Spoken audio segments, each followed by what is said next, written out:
السلام عليكم ورحمة الله. أعوذ بالله من الشيطان الرجيم. بسم الله الرحمن الرحيم. ربنا آتنا في الدنيا حسنة وفي الآخرة حسنة وقنا عذاب النار. ربنا اغفر لي ولوالدي وللمؤمنين يوم يقوم الحساب برحمتك يا أرحم الراحمين. ربنا افرغ علينا صبرا وثبت أقدامنا وانصرنا على القوم الكافرين. ربنا افرغ علينا صبرا وتوفنا مسلمين. وصل اللهم على محمد وعلى آله وأصحابه وأتباعه وسلم. ربنا اغفر لنا وارحمنا وأنت خير الراحمين. آمين. والحمد لله رب العالمين.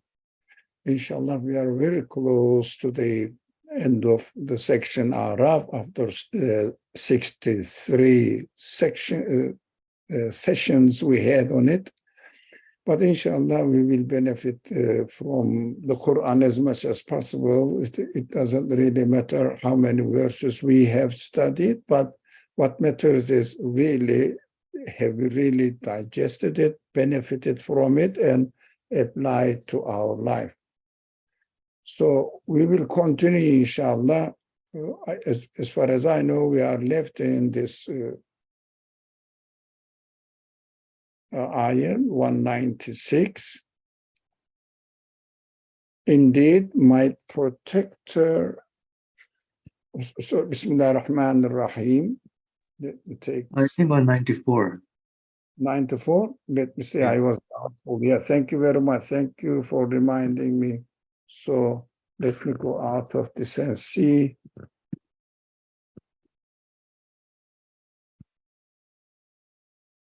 Yeah, from here, you are correct. Thank you. Thank you for correcting me. All right. All right. 94.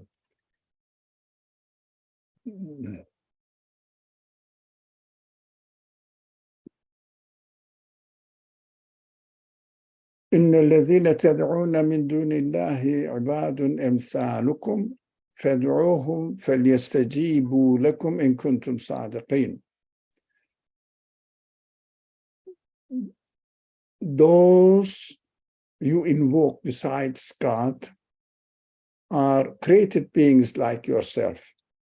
So call upon them and see if they will answer you if your claims are true.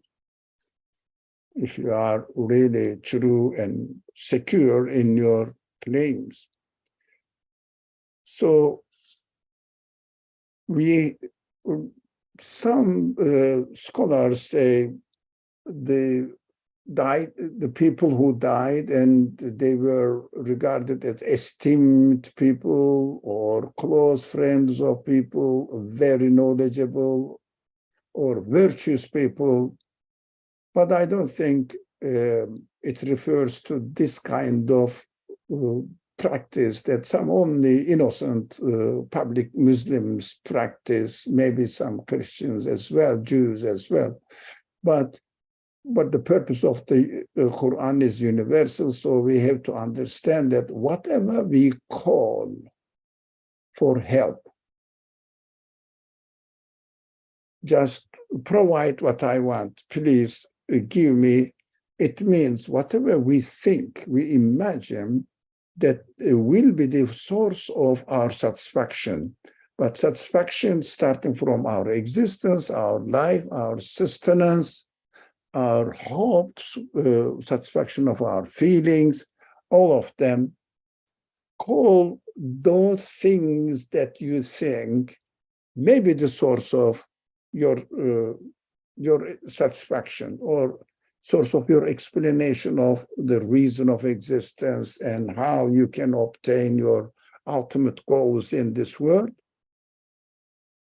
So matter and nature, all this kind of interpretations nowadays are very, very valid. So maybe now not the dead people. Definitely, I don't think it means this at all, although many people mention that. The people we admire, we say, oh, this person satisfies my need, or the government satisfies my need, state satisfies my need, or money satisfies my need. Call them. Invoke, but beside God, God, of course, we know that is the creator, the owner, the sustainer of the universe. That's why we have in our mind the concept of God, who owns not only partially something of this world or something of this universe, but whole universe, who has given this universe with this perfect order, perfect beings in it. Every being is individually perfect. So called, apart from the owner of the universe, master of the universe, administrator of the universe, creator of the universe, whatever you call them, and anybody, any title you can say, but related to the whole universe. So call them, but not this one, the owner of the universe, creator of the universe. فَلْيَسْتَجِيبُوا لَكُمْ. They will really answer you. It means they will satisfy your expectations. If you are really true, if you are really sure that that thing really satisfies you, they are all subject to the will of the Creator. They don't have any choice. So that is the introduction. لهم أرجل يمشون بها أم لهم أيدي يبطشون بها أم لهم أعين يبصرون بها أم لهم آذان يسمعون بها قل ادعوا شركاءكم ثم كيدوني فلا تنظرون. Do they have any feet to walk with, or hands to hold with, or eyes to see with, or ears to hear with? Call upon your deities and scheme against me without delay. Of course, the audience of the Quran are general public. You cannot tell them on a molecular or atomic level, giving an example. The very obvious thing, because this word is this word here, I am in the previous verse, ibad. If someone understands from the word ibad only human beings, then they have to restrict their understanding to human beings, dead or alive. But ibad, as we learn from the general teachings of the Quran and also specific narrations from the Prophet Muhammad, who are the ibad salihin, the ones who are in the sky, the stars and angels representing their glorifications, their praising of God, announcing the awesomeness, greatness of the Creator. They are all ibadullah, ibadus salihin. So this ibad, yes, human beings are really primarily important, but not only the human beings. Of course, everything created is Abdullah, God's worshipper. What does it mean? They are performing the duty of worshiping, announcing, glorifying the qualities of their creator, the attributes of their creator. Ibadun amthalukum. Like yourself, you also are created to really contact your creator, and also in your existence, you also, your being, your feelings, in their existence, they announce the qualities, the absolute qualities of their creator. So do they have feet to walk with? It means they can really do or go whatever they want, wherever they want, or hands to hold with. It means they can do, I can get this one, I can get this one. Do they eyes to see with? Or do they have it? To see that, for example, you make a gesture and come to me, please, they will come to you, or ears to hear you. Speak to the creatures, all the atoms, particles, or matters. Do they really hear you?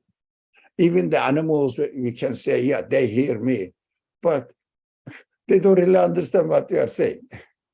Plants don't hear you. In and of themselves, they don't hear these qualities.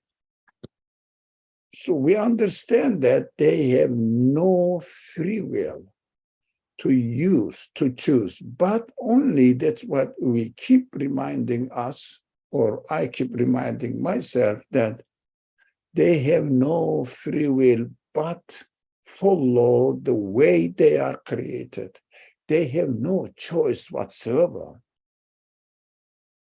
They have no tool to practice their choice, which doesn't exist anyways.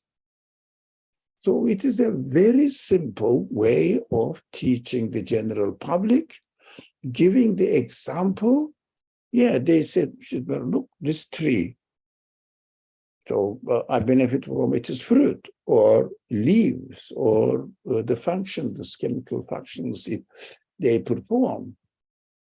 Do they have hand, eyes, ears to hear, to see, legs? No, they are as they are. They said atoms are not different from the tree or from the cells of my body. So they're very simple, but really undeniable example. So we shouldn't really say that, because the Qur'an is talking about feet, hand, eye, ears. No, it is talking about human beings. It is because this word is, I haven't underlined it, understood and restricted in terms of human beings. How about angels? How about jinn? How about matter? How about the universe, stars, air molecules, drops of rain? They are all about following God's will.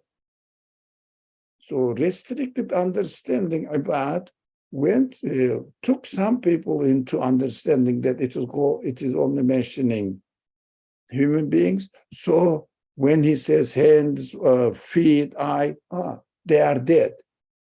So it goes to wali, invoking this crazy understanding, very in some part of the Arabian country, that they think that people worship saints.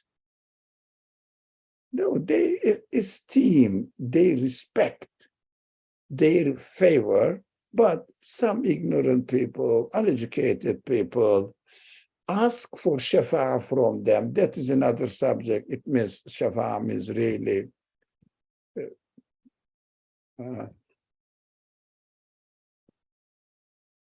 intercession. But these are innocent people. They don't know what they are doing. They don't know why they are Christians, Jews, or Muslims. But they very pure-heartedly follow the religion they found in their culture and say, that is what I believe in, God must be, and this is what God's way in this church, in this synagogue, in this mosque. So they may do that, but none of the people now knowingly does this. So we shouldn't really reduce the Quran to a handful innocent people. Now, this is important. Call upon your deities, whatever you call them, Yeah, whatever you think that shuraka, whatever you think that something has as if divine power, deities, shuraka, it means they say partners of God. What does it mean? Partners of the qualities of being a God. Not God's partner, they have a company running together. No one does this. Partners of the qualities of being a God. A piece of it. A piece of it. Now, God is all powerful, but I am powerful to keep an eye on you and take care of your need. For example, excuse me, what's wrong with my throat? Just a minute.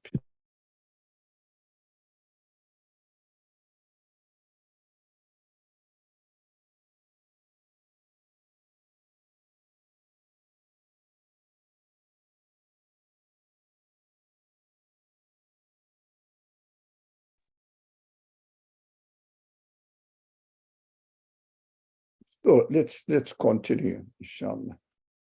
Some brothers and sisters joined us later on. Welcome. So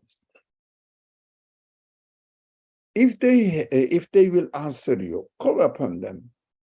If they really help you, this is quite many times in the Quran mentioned, the whole Quran, especially the enemy of this attributing divine qualities to things is Abraham, patriarch or Tawheed. I mean, uniqueness of God. It means peerless, that God has nothing, and God doesn't share his qualities with anything else. It is really symbolized in the story of Abraham's life. So in there also, Abraham always argues with this one. Oh, come on, bring your source of hope, source of expectation, satisfaction, so that you say, this is satisfying me. All right, ask for their help and come on, kill me or harm me. Call them. Of course, nature doesn't come. They are really, they are there as they are created. They have no option. So they are just created beings. So call you upon your supposedly things that they have qualities of a creatorship and scheme against me. Okay, keep doing it. Do anything you do. Come on, call them. So if I say, come and help me so that I will kill Muhammad, who will come? So without delay, don't wait, this poor guy speaking to the Prophet or anybody he is really propagating or announcing, spreading the word of God, may repent and stop. No. Do it right now if you can. This is the challenge of the prophet's message to the people around him. So it must be our message as well. So, for example, they may say, look, if you do this, government may damage you or the state can do something. What about not if I do something wrong? That's right. They will do it within their power. But if I say the universe is owned by one absolute creator, if somebody says, okay, I'll challenge you with another idea or contradicting idea or the counter part of your claim, they can't. They cannot come. But they play with the word. That is, we always refer to that. They say nature. That is the biggest idol, shirk of this time. Natural nature. Why? Because it is unknown in the world, and they don't refer to something which is beyond universe. Far beyond universe. It must be the qualities of the universe. They don't say this is the nature within the universe, within the things themselves. Where is it? If it is here, you have to demonstrate it. But everything is subject to the order. We should never forget this phrase. Everything is subject to the order. Subject to the order. So it is extremely important. Nothing can get out of the order. No one can do anything without obeying the order. Therefore, obeying the one who established the order. It means cannot get rid of being one of the ibad. Ibad is plural, a plural of abd. One of the ibad. No one can say that I am not abd of the creator of the universe. It means following, obeying, and doing whatever he wants me, or however he wants me to do. Nothing else, no choice whatsoever. Okay, any question, any concern? Or I will go. Okay. إن ولي الله الذي نزل الكتاب وهو يتولى الصادقين. Am I right? Yep. يتولى الصالحين. Indeed, my protector is God. الذي, describing now whose God is, has revealed this book. It means explaining the reality of creation. And it is he who protects the righteous. It means salihin. So those people make sulh. Salih, those people make sulh. With what? It may refer, make sulh. I didn't say what sulh means. Sulh means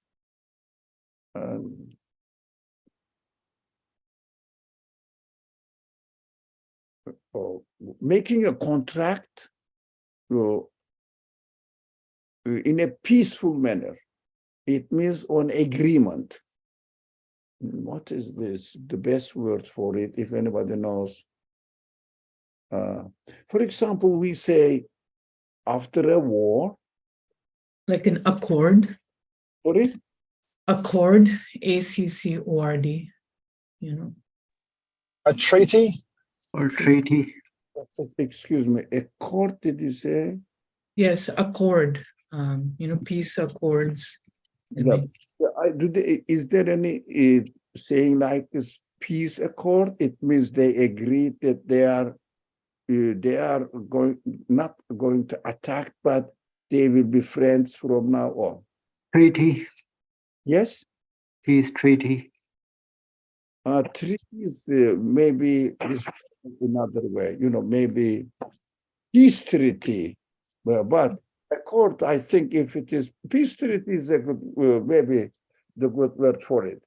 So what does it mean? We have to understand this. Salih, righteous, means a person who doesn't have, the plural here, the people who have no biased attitude. So look at the universe. Universe tells me that its creator is really giving everything to me freely, helping me freely. So why should I be in contradiction with him? Why should I really oppose him? There's no reason. So I will be in peace with him, or sign a treaty of peace with him. So accords, the agreement of accords, if it is used in English, I don't know. So why shouldn't I?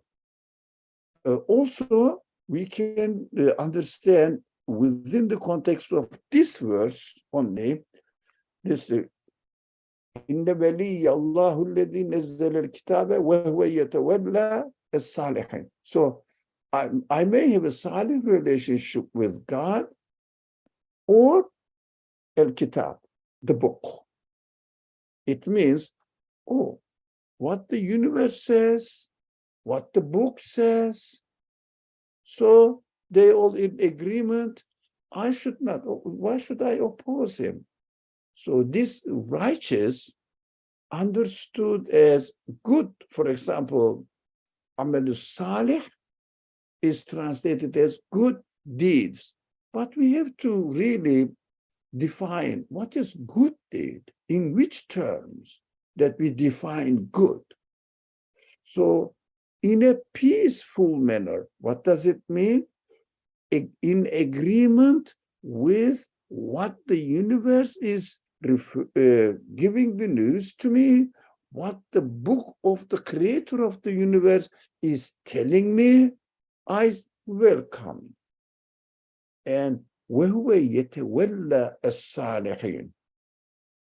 God, who sends the Qur'an and protects those people who go along with the message, because there is no reason really acceptable or logically consistent reason what I should really contradict with him, with the Quran or with the creator, or what the news, with the news I get through the creation.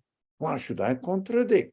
So he protects, God protects him, because it doesn't mean that these people will not get any physical harm, which is not true, because any physical event is taking place in this universe according to the order of the universe, which does not make any distinction, doesn't favor any group of people to another people. The universe works equally to everyone.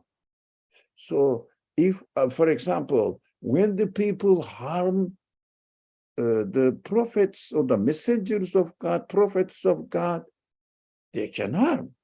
They did, for example, in the life of the prophet. They really harmed him physically, insulted him physically, and also really wounded him physically,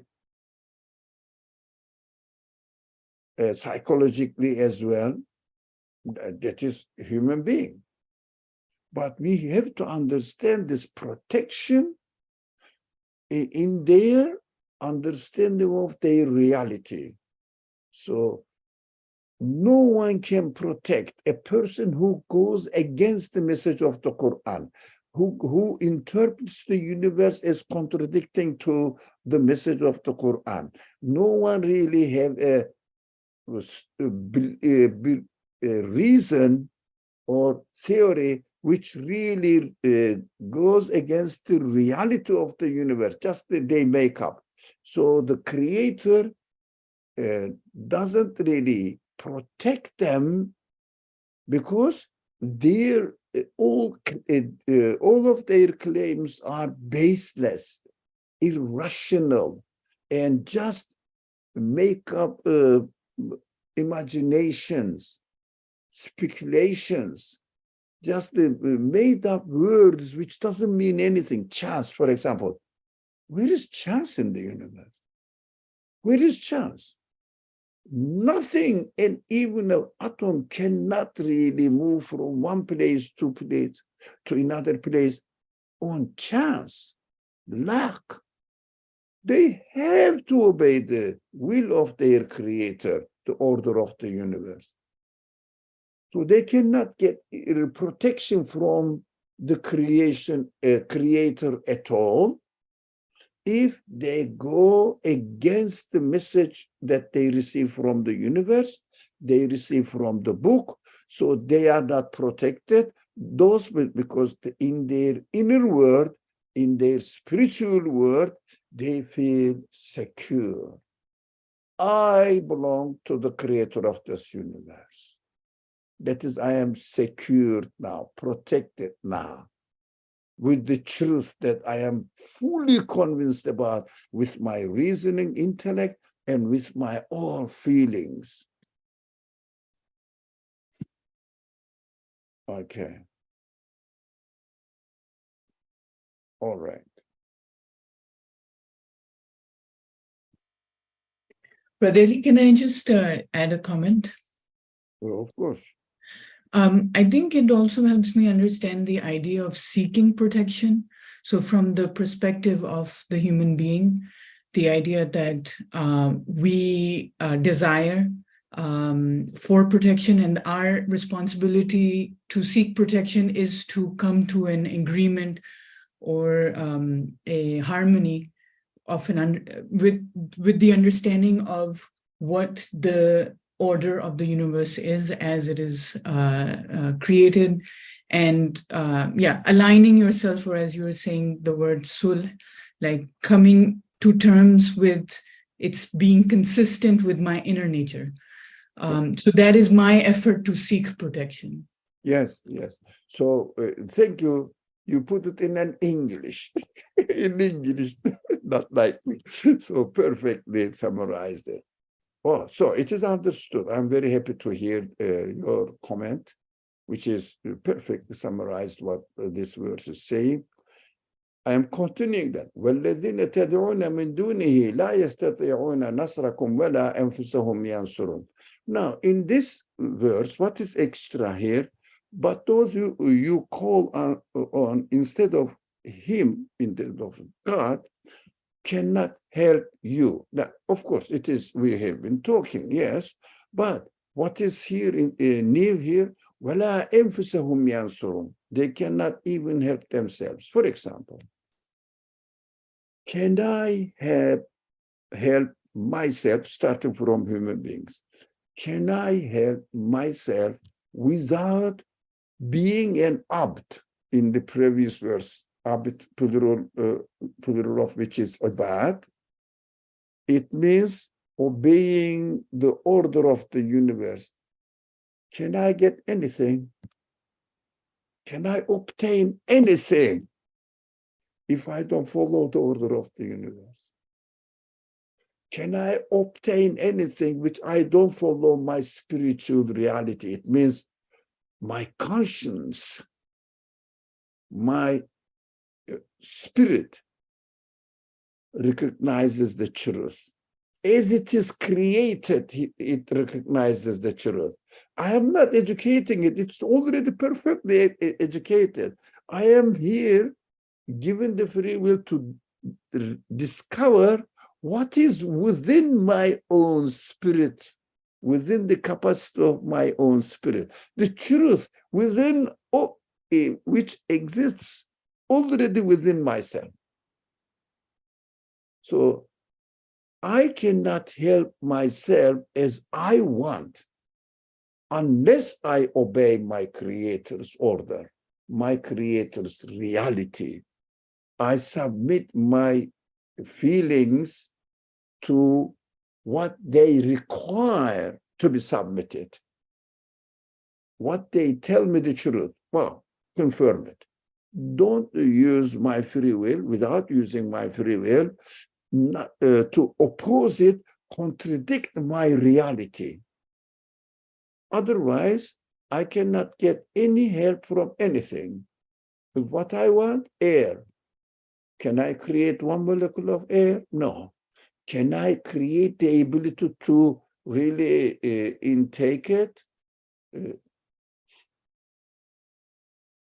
within, breathe in? No. I do it as I am created. It means none of the things of this universe, including my human free will, can help myself. Only the helper is the one who created the universe, originated the universe, established the universe as it is. Now, if I cannot do it, I think the atom cannot do it, tree cannot do it, animals cannot do it, mountains cannot really help themselves. If they are created in such a way, they have to be like that. They have no option. I seem to have options, yes, partially, somehow, but all the options I have to, we should never ever forget this.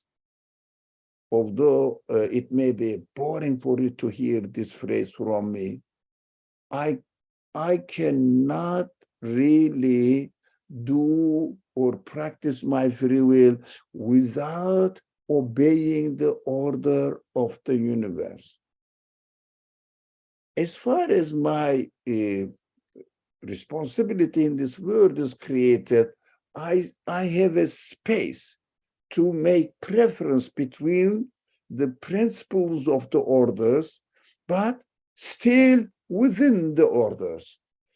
This is so essential because it is so important to understand that people say that I am the creator of my art, I am the creator of this work, I am the creator of my child, I am the creator of all the producers on the land or in a farmland, or I am the one who really created this theory, knowledge. That is why we have to be very careful that, for example, nowadays is one of the main idols, physical idols are technology.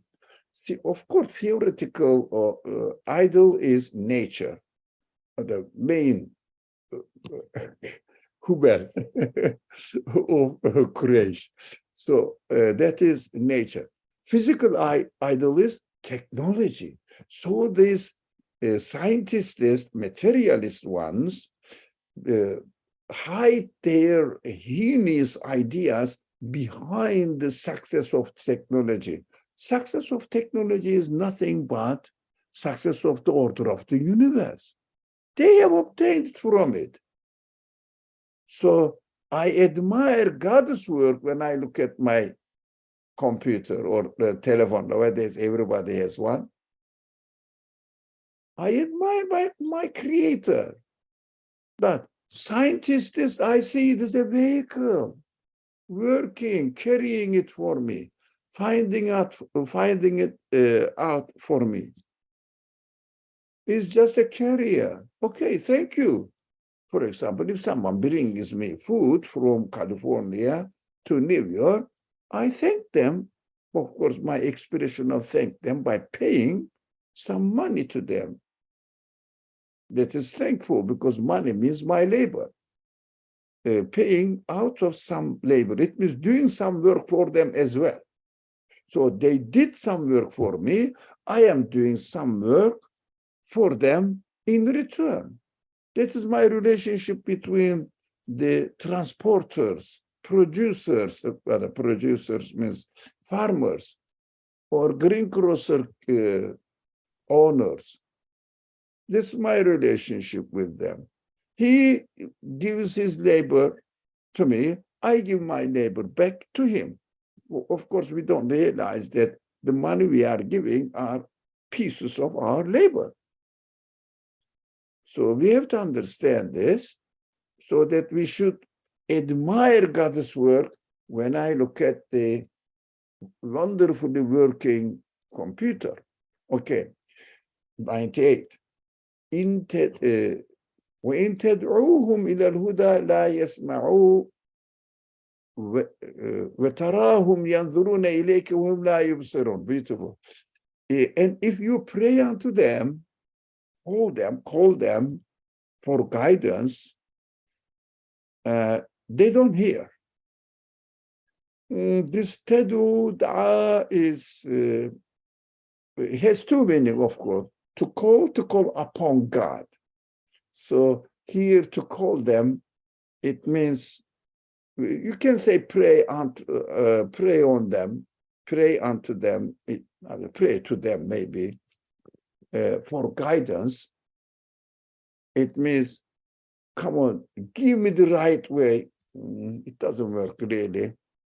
So we call them to or for guidance or to guidance. I think it is much better understanding this. Call them to guidance. La yasma'u. They don't hear you. And وَتَرَاهُمْ يَنْظُرُونَ إِلَيْكَ.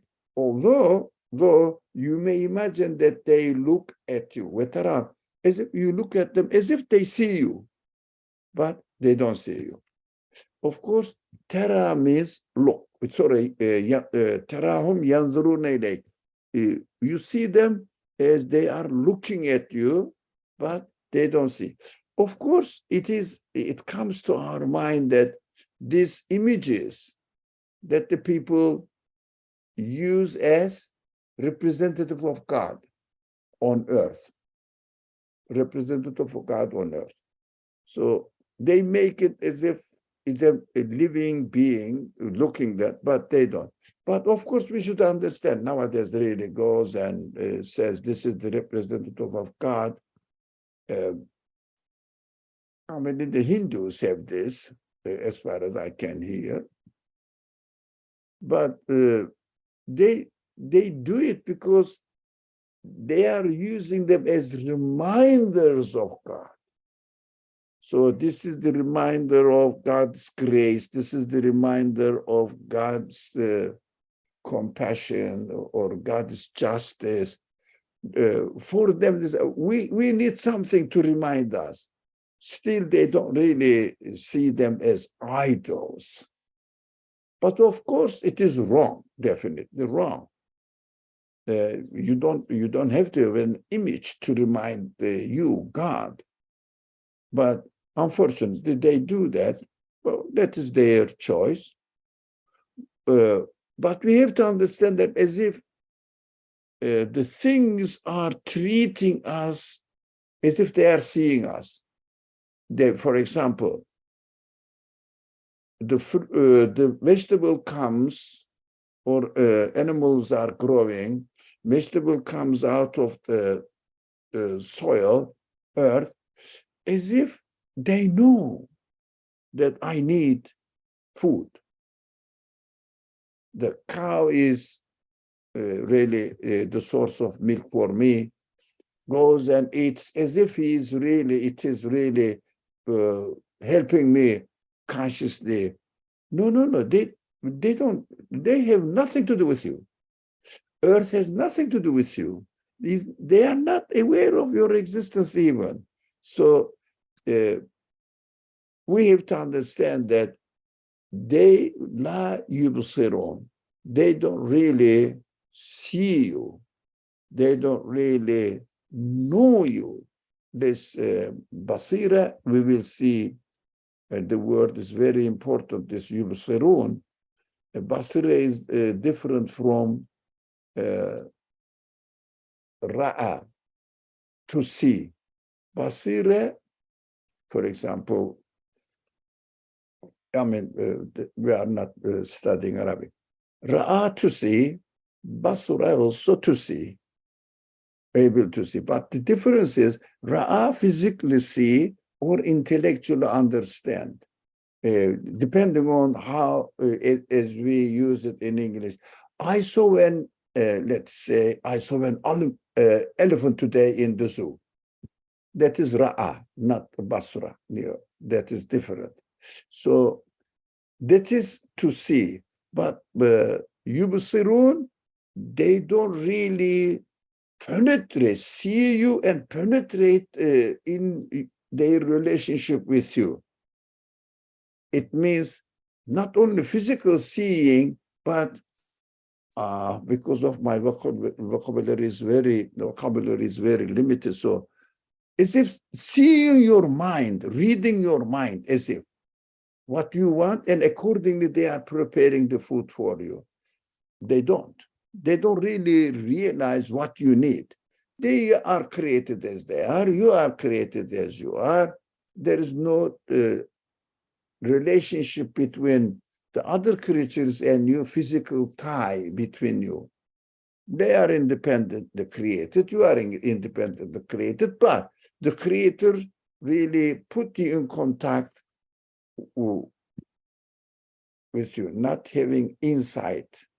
Yeah, thank you, Farah. Thank you. They don't really have insight so that they will realize what you are wishing, what you are expecting, what you are, what your needs are. They don't really see you in this respect. So, any more? Let's move. I was intending to finish it today. خذ العفو وأمر بالعرف وأعرض عن الجاهلين. Okay, let us speed up, inshallah, if you don't mind. Hold on to forgiveness and enjoy kindness and turn away from the ignorant fools. خذ العفو. Afu means forgiveness. I mean, it means leave them alone, as if. Just leave them alone. وَأْمُرْ بِالْعُرْفِ, and enjoying kindness means treat them with them in a kind way. Treat them. If they are not believing and maybe worshiping something or claiming something, we should not really get angry with them. Look, the Quran looks very harsh on disbelievers, but harsh in what? In their physical reaction attacked to believers. Quran is harsh to unbelievers only under the control of God and usually related to the hereafter. It means God's anger on them, not really in these days, physical terms. But the Quran narrates lots of physical events happened in the past as a result of the rejection of the prophets. Of course, we have been studying all these stories in another series of our discussions, which are the prophetic narrations. Then we have to refer there. And we have to get the meaning, what these narrations really tell us. So we shouldn't confuse the subject here now. We have to understand in these, for example, in the life of the Prophet, Muhammad alayhi salatu wasalam, we see that when they are attacking or committing treason, it means within the administration, breaking the treaty and trying to cause confusion among the people or dissension in the society. So, because they are all physical harm, and then Quran's language is harsh in physical terms. But in theoretical terms, Quran's principle is this: khudh al-afu. Hold on to forgiveness. Take forgiveness. It means don't physically attack them because they didn't believe in God. They rejected the Quran. Even they throw, for example, burn the Mus'haf. They can burn the Mus'haf. They cannot burn Kalamullah. They cannot burn revelation. So God says again, don't swear at them, insult them, so they will insult your God. Now, their insultation, if you insult them, you will insult their false gods.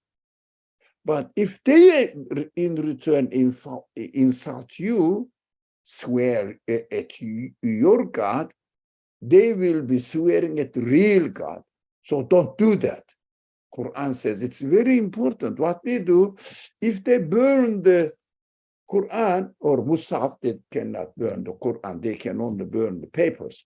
So Mus'haf, I will burn his body. That is wrong.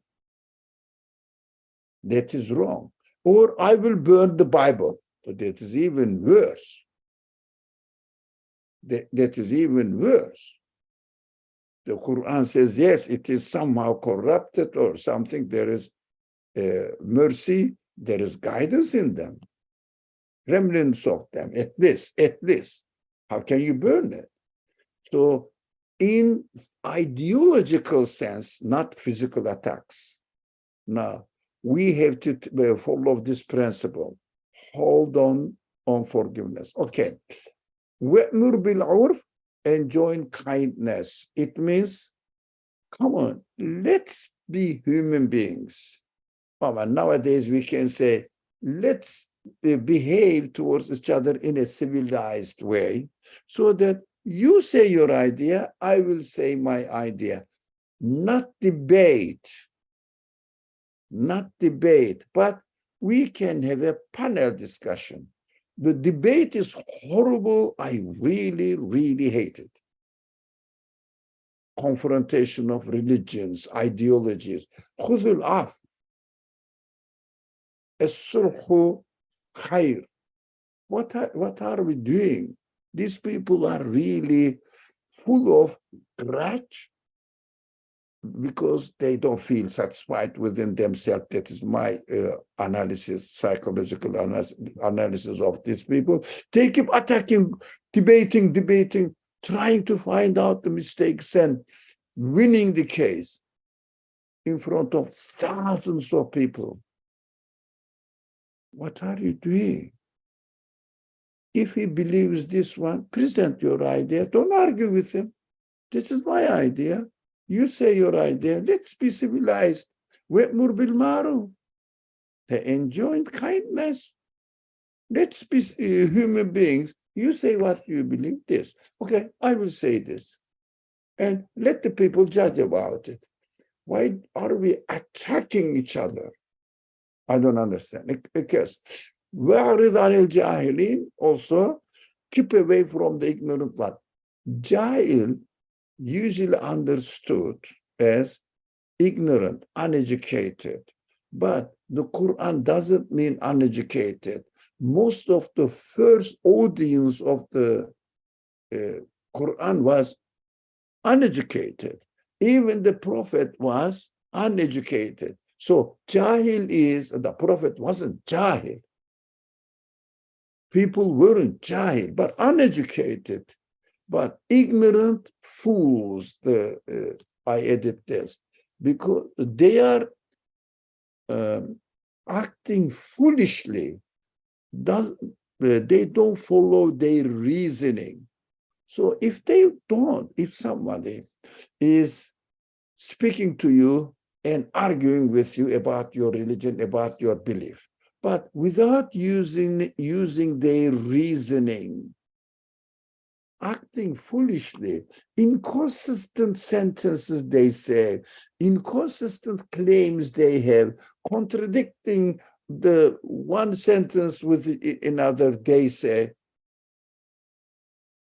why are you arguing with them? Keep away from them. They are inconsistent. You are going to present them a consistent idea. They are inconsistent within all themselves. How can they really benefit from your consistent idea? Keep them away. If someone is a human being, uses his brain and tries to understand what the truth is, speak to them. Yeah, speak to them. Let's come, man. Let's go and have a dinner. Let's walk. Let's talk together. Come on. What you say, what I say. Let's listen to each other without attacking. The Christians came to the Prophet in Mecca, in Medina, and they said, we heard that you claim to be the prophet. Yeah, they are familiar. They were, and still they are familiar with the concept of prophets. Okay, we want to listen to you. The Prophet said, presented what he has to present.